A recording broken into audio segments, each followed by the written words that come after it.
So, for today's video nga mga beshi, tara, samahan nyo kami ng aking beshi. Magmumukbang ba kami or magpipiknik? Bahala na kayo kung anong isipin nyo mga beshi, basta kami kakain.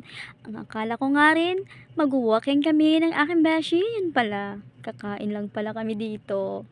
So, yan na nga, lahat na siguro ay itatry namin tikman. So, ayan na nga, bumili kami ng lemon, Yakult lemonade. Basta yun na yun mga beshi. And then, itong shell, clam shell. Basta yun na yun, hindi ko alam tawag dito mga beshi. Pero in fairness, masarap siya. Creamy, yummy, delicious. Basta yun na yun. Try nyo na mga beshi, napakasarap talaga. At naubos ko nga yan. Hindi ko mapigilan. Napaka-creamy niya mga beshi.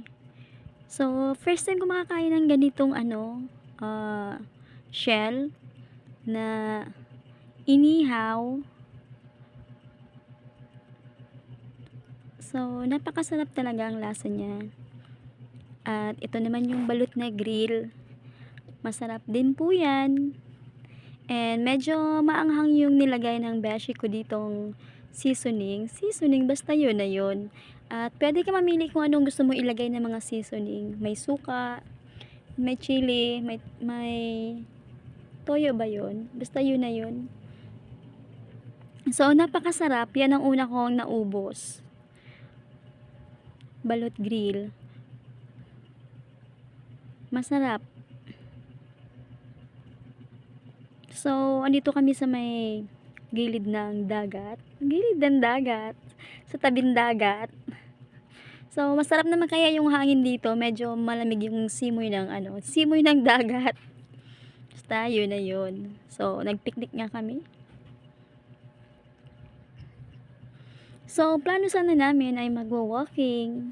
And kaya lang, medyo nakaramdam na ako ng gutom. And then, pumunta kami dun sa street food, yung bagong kainan dito sa Puro.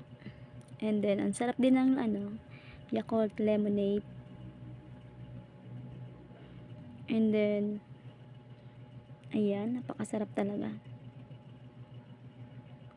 So, siguro 3 times na namin dito na kumain dito sa may street food. Street food pa tawag doon.